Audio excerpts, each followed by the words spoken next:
ওয়ামাল হায়াতিদ দুনিয়া ইল্লা মাতাউল গুরুর।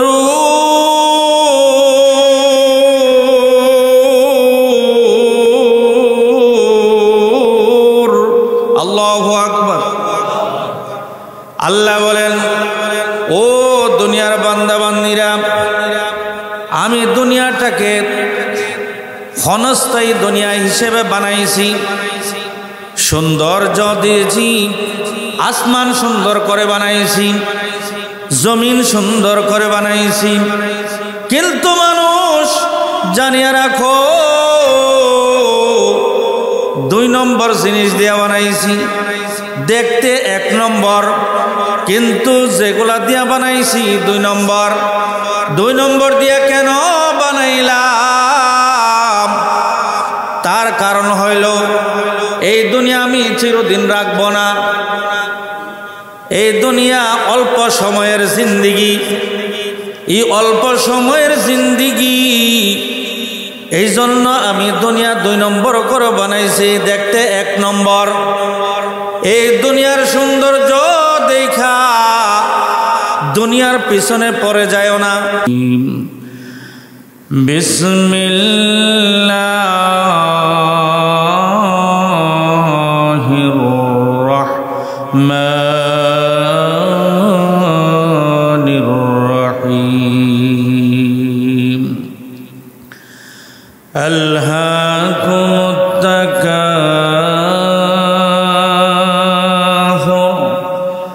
হাত্তা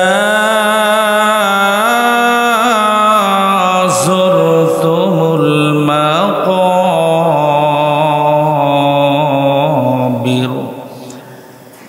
সাদাকাল্লাহুল আযীম।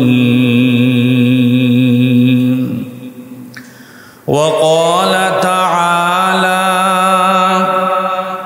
ওয়াল আসরি ইন্নাল ইনসানা লাফি খুসর ইল্লাল্লাযীনা আমানু ওয়া আমিলুস সালিহাতি ওয়া তাওয়াসাউ বিল হাক্কি ওয়া তাওয়াসাউ বিস সাবর। وقال النبي صلى الله عليه وسلم القبر روضة من رياض الجنة أو حفرة من حفر النار।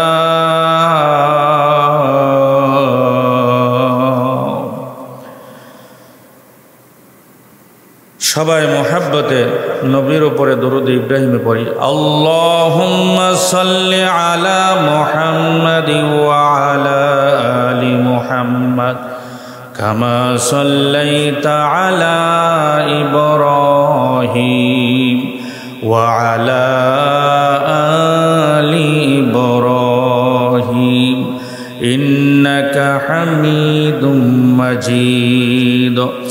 আল্লাহুম্মা বারিক আলা মুহাম্মাদ ওয়া আলা আলি ইব্রাহিম ইন্নাকা হামিদুম মাজিদ। বালাগাল উলা বিকামালিহি কাশাফাদ দুজা বিজামালিহি হাসুনাত জামিউ খিসালিহি সাল্লু আলাইহি ওয়া আলিহি। আল্লাহুম্মা সাল্লি ওয়া সাল্লিম ওয়া বারিক আলাইহি। আলহামদুলিল্লাহ। সম্মানিত হাজিরিন, আজকে শুক্রবার জুমার দিন। এলাকার সমস্ত গণ্যমান্য ব্যক্তিবর্গ, মসজিদের সাথে সম্পৃক্ত মুসল্লি ভাইয়েরা, আল্লাহ পাকের অশেষ মেহেরবানি, গত জুমার পরে এই জুমাতেও আমাদেরকে অংশগ্রহণ করার তৌফিকটুকুন আল্লাহ দান করেছেন। এই জন্য শুকরিয়া আদায় করার দরকার আছে কি নাই? মানুষ দুনিয়ার থেকে চলে গেলেই শেষ নয়। আমরা কিছু সংখ্যক লোক মনে করি মৃত্যুর পরে আমাদের সব কিছু শেষ। না, মৃত্যুর পরে আমাদের জীবন শুরু হলো। আমরা যখন লেখাপড়া করি দাওরায়ে হাদিস, ওই ক্লাসের মধ্যে শেষ হইলে পাগড়ি দেওয়া হয়। যিনি প্রিন্সিপাল থাকেন তিনি মাথায় হাত বুলায় বলেন, বাবা আজকে থেকে তোমাদের ক্লাস শুরু হয়েছে মাত্র, মৃত্যুর আগ মুহূর্ত পর্যন্ত তোমাদের এই কিতাবের উপর মোতালা চলবে। দাওরায়ে হাদিস শেষ করলে মানুষের লেখাপড়া শুরু হয়। মৃত্যুর পরে ঈমানদারের জীবন শুরু হতে যাচ্ছে। আল্লাহ তাআলা যে আমাদের হায়াত বাড়ায়া দিয়েছেন, এই জন্য শুকরিয়া আদায় করার দরকার। কারণ আমি যতদিন বেঁচে থাকব একবার সুবহানাল্লাহ বলার শব্দ দ্বারা হইতে পারে আল্লাহ আমার জান্নাত নসিব করে দিতে পারে। হায়াত পাওয়াটা এটা মানুষের জন্য বিরাট বড় একটা নিয়ামত। আমরা অনেকে অতিষ্ঠিত হয়ে বলি, আল্লাহ কেন আমারে নেই না? এই কথাটা বলাটা বড় অন্যায়। আল্লাহ তোমাকে দুনিয়াতে প্রেরণ করেছেন আল্লাহর গোলামি করার জন্য। যতদিন তুমি হায়াত পেয়ে গোলামি করতে পারবে ততদিন তোমার জান্নাতে ওই পরিমাণ আল্লাহ বিল্ডিং থেকে ধরে সব কিছু আল্লাহ ওইখানে তৈয়ার করবে। তো দুনিয়া থেকে চলে গেলে তৈয়ারটা হবে কোথায় থেকে? এই জন্য আমরা শুকরিয়া আদায় করব। মানুষ লাভ না দেখলে ওই কাজটা করতে রাজি না। লাভ যদি থাকে মানুষ কাজটা করতে উদ্বুদ্ধ হয়। এই জন্য লাভটা আগে বলতেছি, শুকরিয়া আদায় করলে কি লাভ? আল্লাহ তাআলা বলেন, লা ইন শাকারতুম লা আযীদান্নাকুম আল আখির।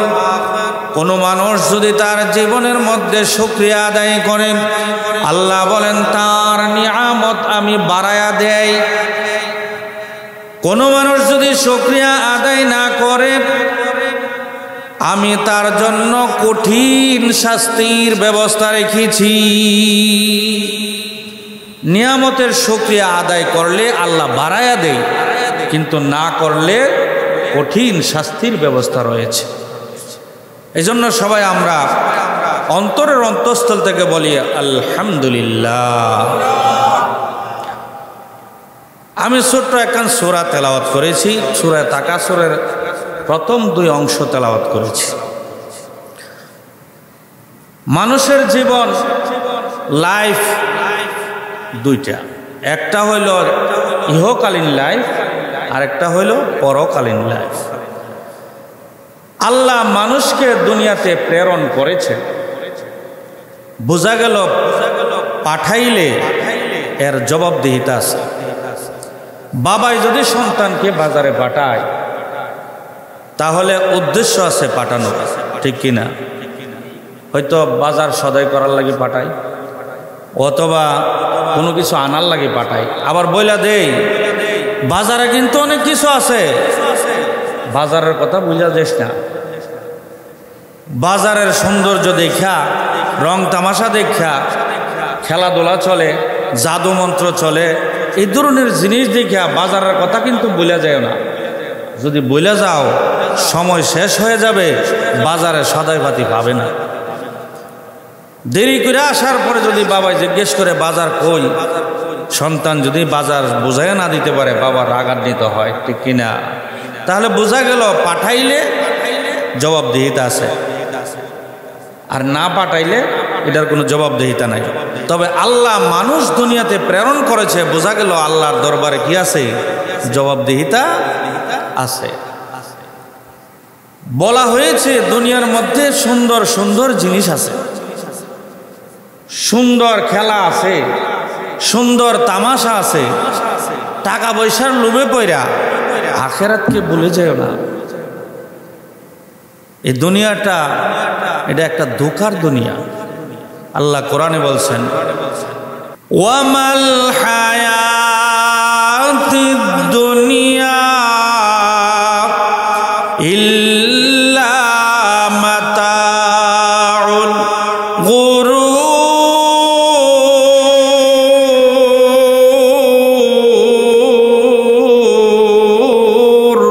আল্লাহু আকবার। আল্লাহ বলেন, ও দুনিয়ার বান্দা বান্দিরা, আমি দুনিয়াটাকে ক্ষণস্থায়ী দুনিয়া হিসেবে বানাইছি, সৌন্দর্য দিয়েছি, আসমান সুন্দর করে বানাইছি, জমিন সুন্দর করে বানাইছি। কিন্তু মানুষ জানিয়ে রাখো, 2 নম্বর জিনিস দিয়ে বানাইছি। দেখতে 1 নম্বর, কিন্তু যেগুলা দিয়া বানাইছি 2 নম্বর। 2 নম্বর দিয়া কেন বানাইলাম? তার কারণ হইল এই দুনিয়া আমি চিরদিন রাখব না। এই দুনিয়া অল্প সময়ের জিন্দিগি। এই অল্প সময়ের জিন্দিগি, এই জন্য আমি দুনিয়া 2 নম্বর করে বানাইছি, দেখতে 1 নম্বর। এই দুনিয়ার সৌন্দর্য দেখা দুনিয়ার পিছনে পড়ে যায়ও না। মানুষ কল্পনা দেখে। গ্রাম অঞ্চলে দেখবেন আগে মাটির পাতিলা দিয়া শ্বশুর বাড়িতে যাওয়ার সময় মিষ্টি নিয়ে যাইত, বাতাসা নিয়ে যাইত। এখনো চল আছে, কিন্তু শহর অঞ্চলে এই প্রথাটা এখন আর নাই। তো এই এলাকার মধ্যে জামাই শ্বশুর বাড়িতে যাবে, মাটির পাতিলা নিয়ে মিষ্টি নিছে। এখন জামাই যদি হাতে করে মিষ্টি নিয়ে যায়, এটা দূষণীয়, এটা জামার জন্য শোভা পায় না। লগে একজন কুলি লাগে, কর্মচারী লাগে। একজন কর্মচারী বা কুলি যা দিয়া বুঝেন, বাবা আমার তো শ্বশুর বাড়িতে যাইতে হবে, মিষ্টির পাতিলা তোমার নিতে হবে। এখন যেই লোকটাকে বলছে, ওই লোকটা সারাদিনে কামাই 1 টাকা, রোজগার করে 1 টাকা। সে চায়া বসছে 1000 টাকা আমাকে দিতে হবে। এই লোকটার জন্য যে সারাদিনে কামাই 1 টাকা, দৈনিক যদি 1000 টাকা হয়, তার জন্য বেশি হলো না? দেখবেন রিক্সাওয়ালা মোড়ের মধ্যে পয়সা থাকে, ট্যাং আলগাইয়া, ভাই যাইবা? 20 টাকার ভাড়া, 500 টাকা চাইছে। বুঝতে হবে সে যাবে না, যাওয়ার জন্য বলে নাই। ওই লোকটাও যাওয়ার জন্য বলে নাই, কিন্তু তার তো লোকের দরকার।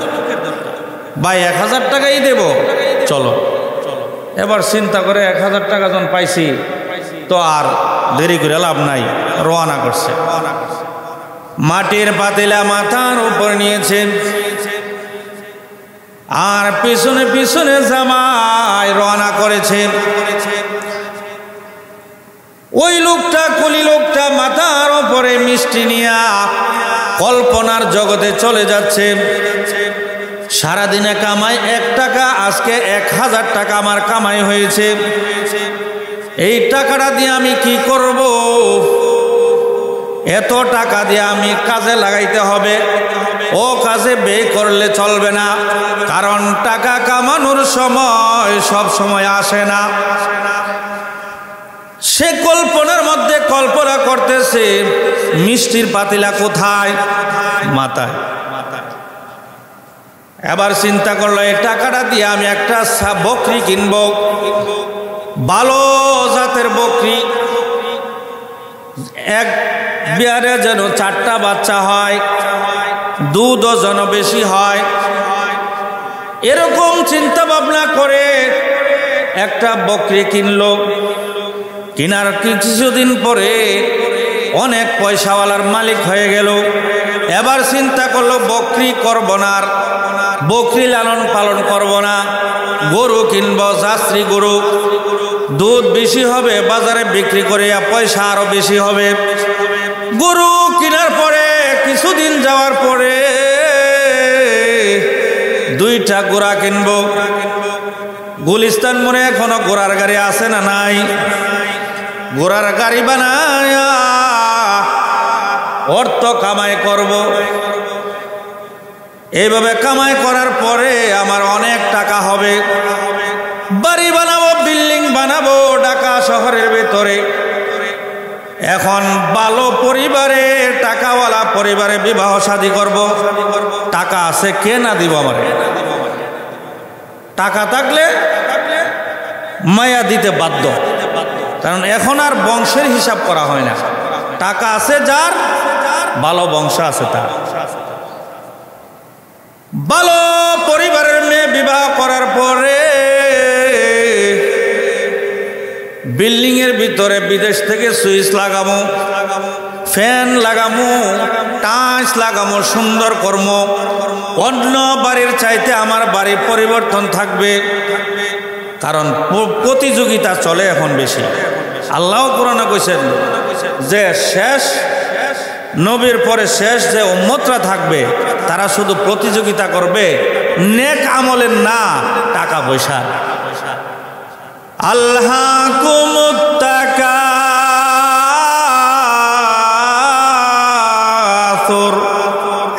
প্রতিযোগিতা করবে।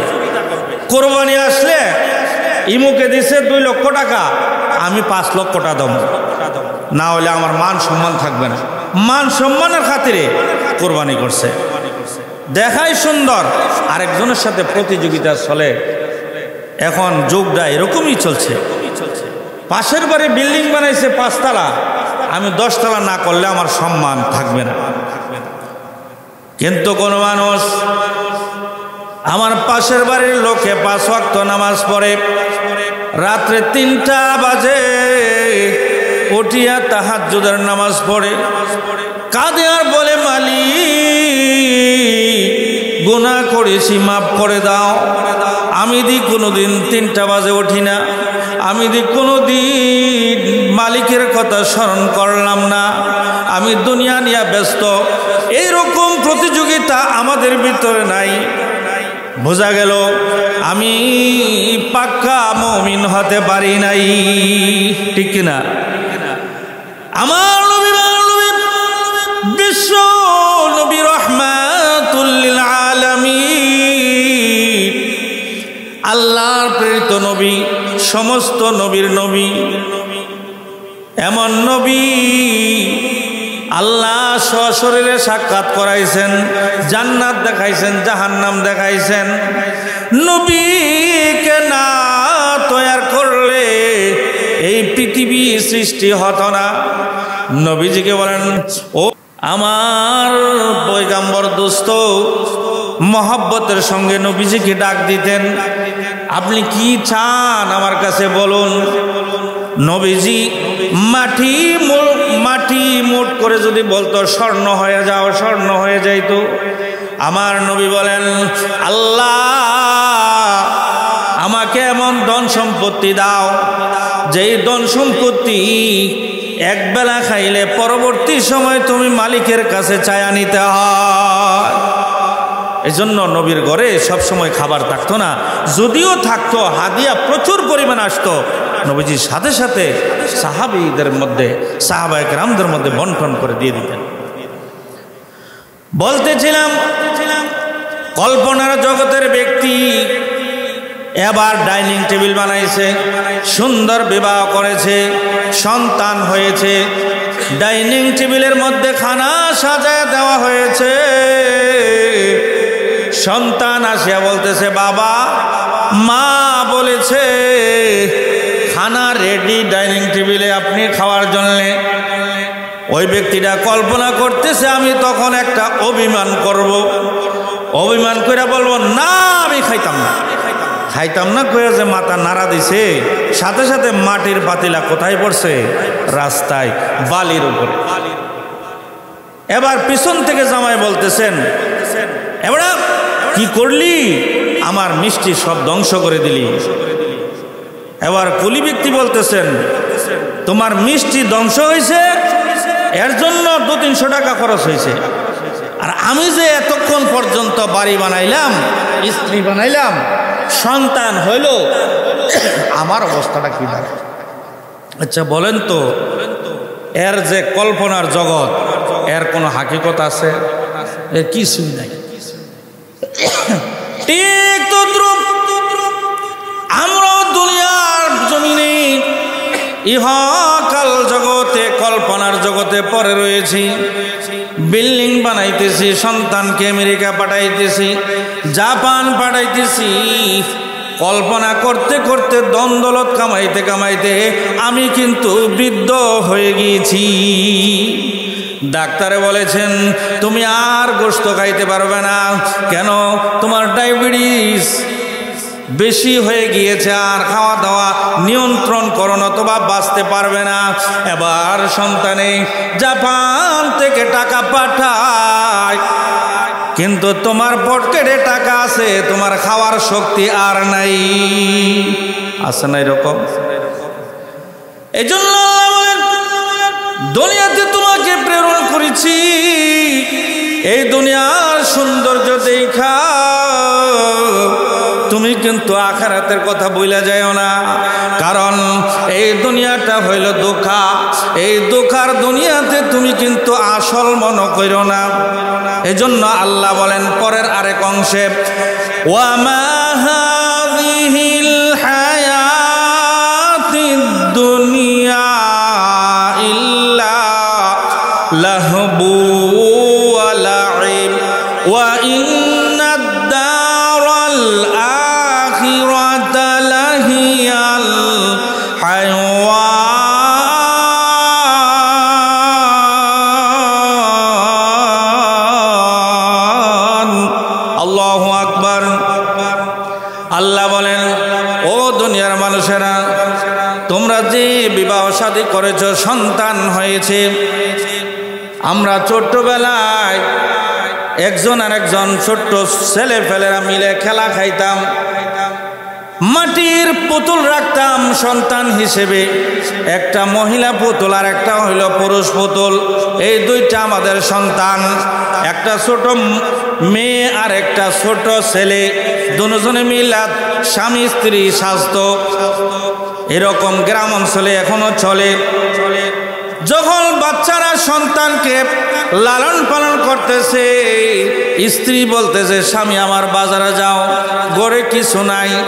এবার ব্যাগ নিয়ে বাজারের দিকে রওনা করেছে। ব্যাগ তো না, গাছের একটা পাতা নিছে, নিয়ে একটু জায়গা ঘুরাই আয়সা বলতেছে বাজারের জিনিসপত্রের যে দাম, এখন চলা বড় মুশকিল। সন্তানটারে বিদেশ পাঠাইছিলাম, কোনো খবর নাই, কিভাবে যে চলবো। এখন স্ত্রী ডাইকা বলতেছেন এত চিন্তা করার দরকার নাই, আসো আগে খাবার খাইয়া নাও। এখন খাবার খাইলে হাত ধুইতে হবে। হাত কিভাবে ধোয়? এমনি মাটির মধ্যে হাত দিয়া দুইটা তাপা দিয়া হাত ধুইছে। খানা যখন বাড়ছে, কিছু ধুলা বালু, কিছু ওই যে পাহাড়ের লাল মাটি, চুলার মধ্যে যে লাকড়ি দিয়া আগুন দিয়া পাক করে, ভিতরে লাল মাটি, মাটি নিয়ে এটারে তরকারি বানাইছে, বিভিন্নভাবে তরকারি রাঁধছে, ভাত দিছে। এবার সে খায়, টকটকাইয়া খায়, এভাবে খায়। তরকারিটা খুব স্বাদ হয়েছে। আসলে কি তরকারি স্বাদ হয়েছে? তরকারি স্বাদ হয় নাই, মুখই তো দেই না, স্বাদ বুঝবো কিভাবে? এবার কিছুক্ষণ খেলার পরে এগুলা ভেঙ্গে চুরে যার যার পথে চলিয়া যায়। ঠিক তদ্রূপ আমি বিবাহ করেছি, আমার সন্তান আছে, আমার মেয়ে সন্তান আছে। যেদিন তোমার বয়স শেষ হয়ে যাবে, ওই দিন তোমার সন্তান, তোমার মেয়ে পাশে বসে কান্দে, তুমি কিন্তু অচেতন, তুমি কিন্তু বলতে পারো না। তোমাকে গোসল করাইল, তোমাকে সব কিছু করানোর পরে জানাজার মাটি নিয়া আত্মীয় স্বজনেরা মানুষের কাছে একজন আরেকজনের কাছে মাপ চাইলো, তোমার কিন্তু খবর নাই। তোমার জানাজা পড়িয়া কবরে নিয়ে শোয়াইলো। কবরে কাজ কমপ্লিট করার পরে বাঁশ দিয়া, তারপরে বাঁশের চাটাই দিয়া তোমার বিছানা বিছাইয়া, এবার ওপরে মাটি দিয়া কবর সমান করতে লাগলো। সমস্ত মানুষ চলিয়া গেল, দু একজন লাস্টে আসে, তারা কবরটারে সমান করে, চার কোণার মধ্যে কিছু ডাল দেয়, কিছু পরে, এই জন্য দু একজনের সময় বেশি হয়। হঠাৎ করে তোমার ঘুম ভেঙে গেল। ঘুম ভাঙার পরে দেখতেছো সূর্যটা পশ্চিম দিকে ঢলে পড়েছে, লাল হয়ে গিয়েছে। এবার কবর থেকে তুমি ডাক দিয়া বলতেছো, কে উপরে? তুমি কিভাবে আমার এখানে রাখলা মাটি চাপা দিয়া? আমি কিভাবে থাকবো? কোথায় আমার ঘর, কোথায় আমার বাড়ি? কিন্তু পরে যিনি আছেন তিনি কোনো জবাব দিচ্ছেন না। এবার কবরের ভিতর থেকে বলবেন, আমি তোমার আওয়াজ শুনি, তুমি আমার আওয়াজ শুনো না। না, এটা হতে পারে না। আমি শুনতেছি, তুমি শোনো না। আমার সাথে তুমি বেঈমানি করলা, আমি কিভাবে থাকবো?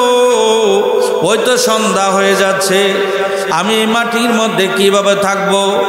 ওই দিন কল্পনা ব্যক্তির যে অবস্থা, তুমিও তোমারও সেই অবস্থা।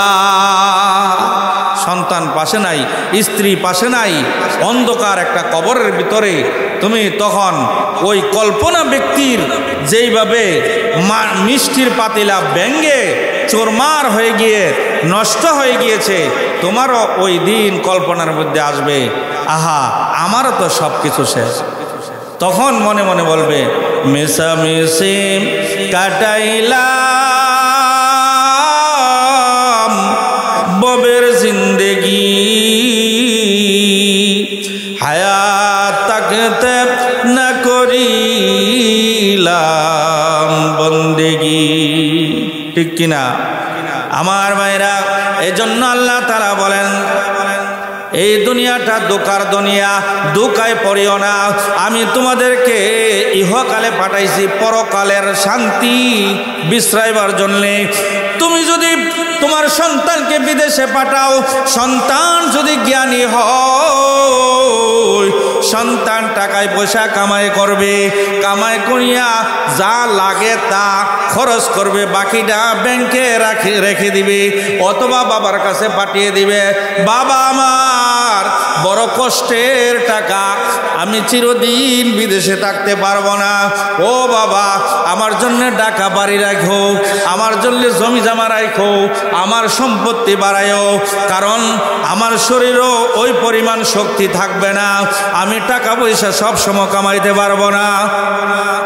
ওই ব্যক্তিটা 10 বা 20 বছর পরে বাড়িতে আসার পরে বাবা অজ্ঞানী, তার জন্য তার নামে জায়গা রাখা দিছে। ওই ব্যক্তিটা যেমন সুখে শান্তিতে বাকি জীবনটা বসবাস করতে পারে, ঠিক তদ্রুপ যেই মানুষ, যেই জ্ঞানী ছেলেটা জ্ঞান হারাইয়া বিদেশের বাড়িতে গিয়া যা কামায় তা খরচ করে ফেলে, 1 টাকাও পকেটে নাই, 20 বছর পরে বাড়িতে আসার পরে বড় বিল্ডিং বানাইব, বড় বিল্ডিং বানাইব না?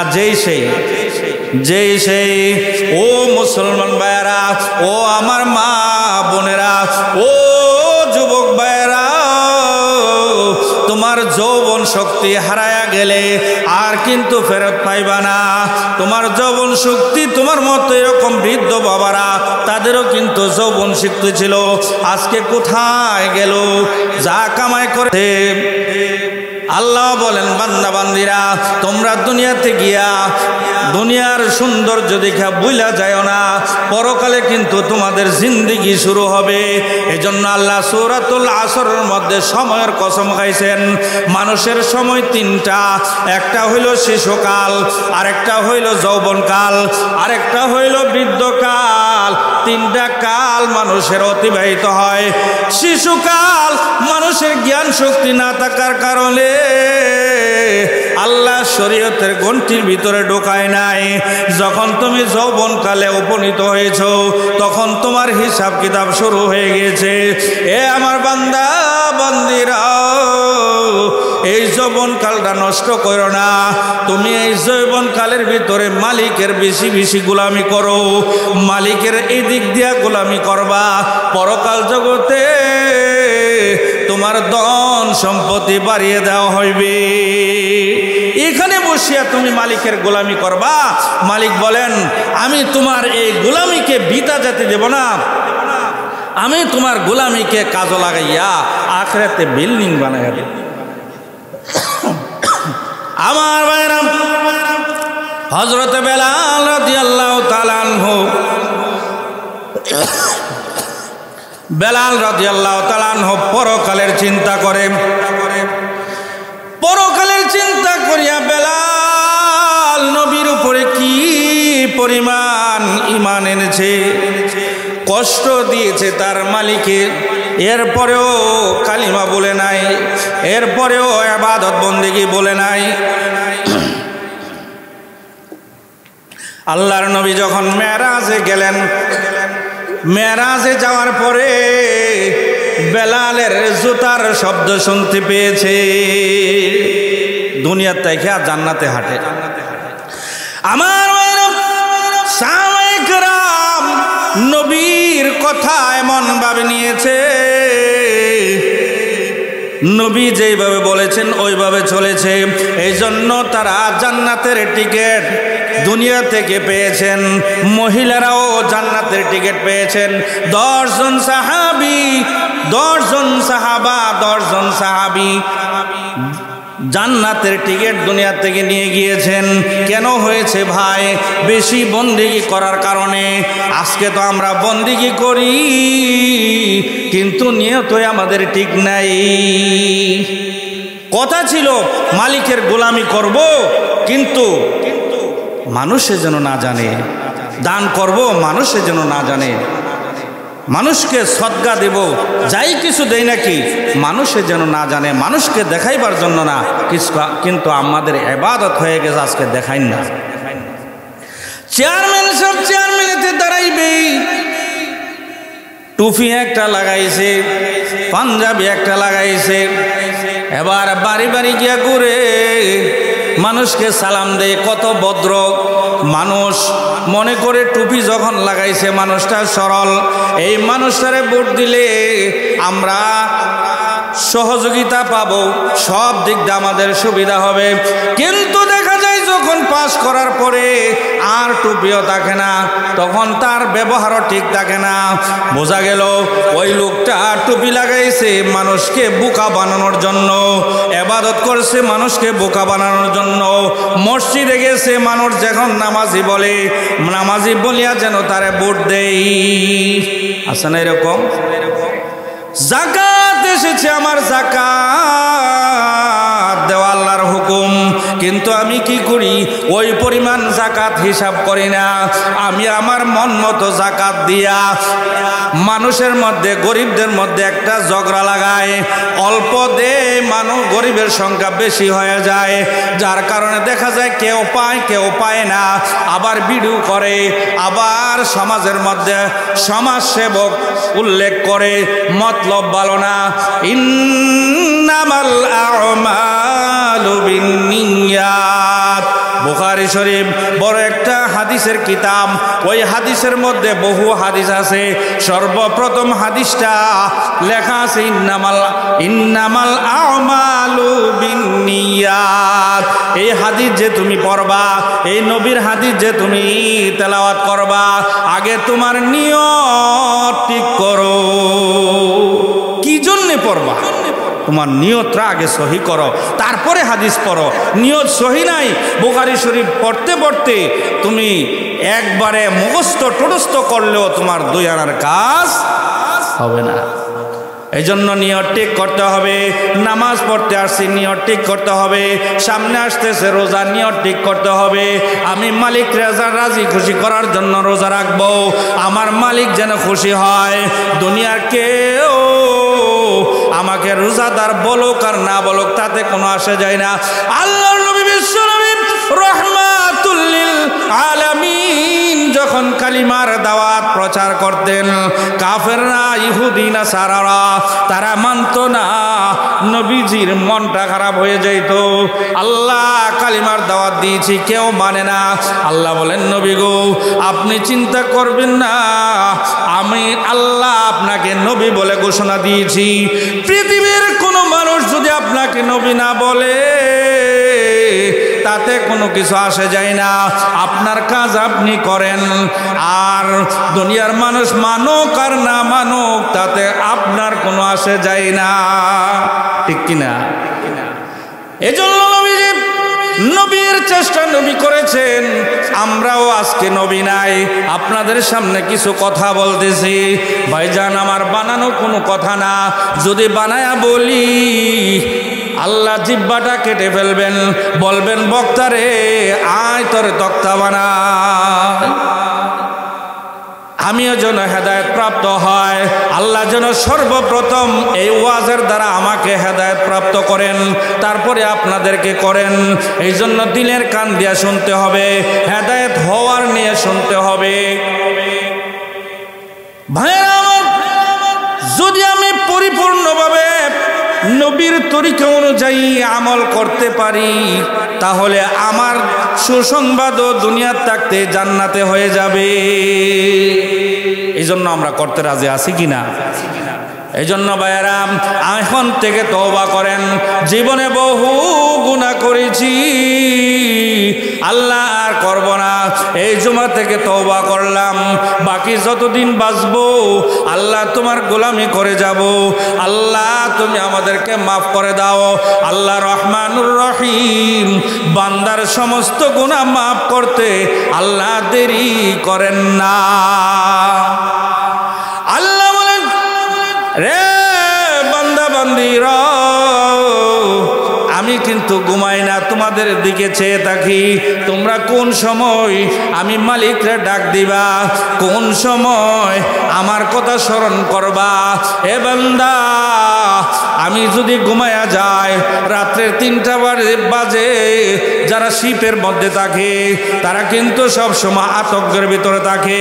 কোন সময় টর্নেডো আসে, কোন সময় বাতাস বইতে বইতে আমার শিপ ধ্বংস করে ফেলে। আও বন্দা, আমি যদি ঘুমায়া যাইতাম তাহলে ওই বন্দা পানির নিচে গিয়ে আমি মালিকরে যখন ডাক দিত তখন তো বান্দা নৈরাশ হয়ে যাইত, ঠিক কিনা?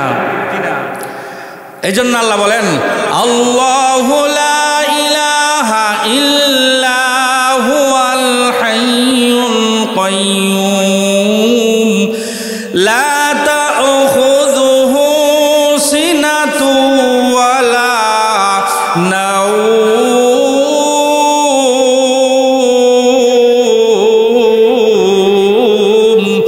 আল্লাহ প্রমাণ দিয়েছেন, দলিল দিয়েছেন কোরআনের আয়াত দ্বারা। আল্লাহ যে ঘুমায় না, আল্লাহ শুধু ঘুমায় না এরকম না।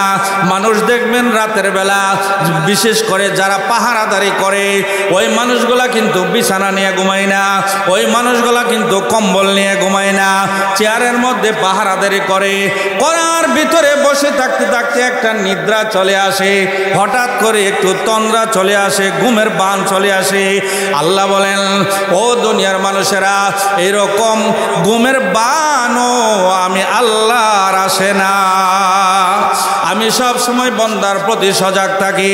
বন্দা নিয়ে আমার কাছে ক্ষমা চায়, আমার বন্দা গুনাহ করেছে, কি হয়েছে, আমার বন্দা যদি আমার কাছে মাপ চায়, চাইতে দেরি হবে, আমি আল্লাহ মাপ করতে দেরি হবে না। কিন্তু আমরা কোনোদিন ভাবছি রাত্রে সারাদিন পরিশ্রম করে টাকা পয়সা কামাই করে একটু আল্লাহর কথা ভাবি নাই? বালিশে শুইয়া 10টা মিনিট আমি মুরাকাবা করি নাই যে আমি ছিলাম কোথায়, আসি কোথায়, আবার যাব কোথায়। আমার কত বন্ধু ছিল, আজকে অনেক বন্ধু আমাকে ছেড়ে কবরে চলে গেছে, আমি যে যাব না এর গ্যারান্টি কি? আমি কি কোনোদিন চিন্তা করছি? করি নাই।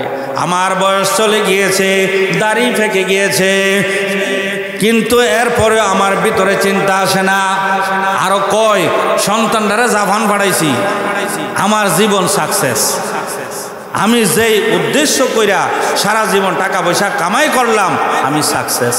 আমার ভাইয়েরা চিন্তা করে দেখুন, আপনার সন্তান জাপান গিয়া অনেকের সন্তান বিবাহ করে ফেলেছে, আর দেশে আসে না। আপনি বৃদ্ধ হয়ে গিয়েছেন, দরকার ছিল আপনার সন্তানের স্ত্রী আপনার খেদমত করবে, আপনার জামাটা একটু পরিষ্কার করে দিবে। বৃদ্ধ হয়ে গিয়েছেন, নামাজ পড়ে উজুর পানিটা একটু গরম করে দিবে। এত টাকা পয়সা, এত দ্বন্দ্বলত, নিজে না খাইয়া নিজের জামাটা পর্যন্ত আপনি কিনেন নাই। কিনতে গেলে সন্তানের কথা মনে হয়ে যাইতো। যারা বাবা হয়েছেন তারা বুঝবেন, যেদিন থেকে আপনি বাবা হয়েছেন ওই দিন থেকে আপনার নিজের চিন্তা ভুলে গিয়েছেন। আপনি আপনার সন্তানকে কিভাবে ভালো রাখবেন, আপনার স্ত্রীকে কিভাবে ভালো রাখবেন, এই চিন্তায় আপনার মগ্ন। মাস শেষে বেতনটা পাওয়ার পরে আপনি কিন্তু আপনার ঈদের সময় আপনার সন্তানকে কি দিবেন সব লিখে রেখেছেন, কিন্তু নিজের জন্যে একটা জামাও লিখেন নাই। কি মিথ্যা কথা বলছি? এই জন্য আল্লাহর গোলামি করেন। শেষ কথা হইল আমার, আপনি যে এত কষ্ট করলেন, আপনি সাকসেস হবেন ওই দিন যদি আপনার সন্তান আপনাকে জান্নাতে পার করতে পারে, তখন আপনি সাকসেস।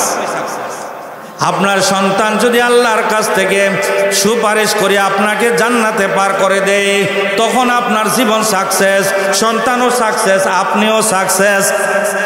শেষ আয়াত আল্লাহ বলেন, ইয়াউমা ইয়াফিরুল মারউ মিন আখিহি ওয়া উম্মিহি ওয়া আবিহি ওয়া সাহিবাতিহি ওয়া বানিহি।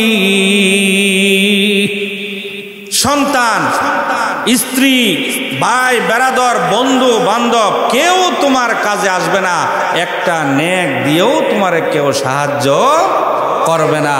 তাহলে বোঝা গেল দুনিয়ার কাজ দুনিয়াতেই থাকবে, পরকালে আমি করা ছাড়া আর অন্য কারো থেকে পাওয়া আশা করা যায়। আল্লাহ তাআলা আমাদেরকে বুঝার এবং আমল করার তৌফিক দান করুক। সবাই বলেন আমিন।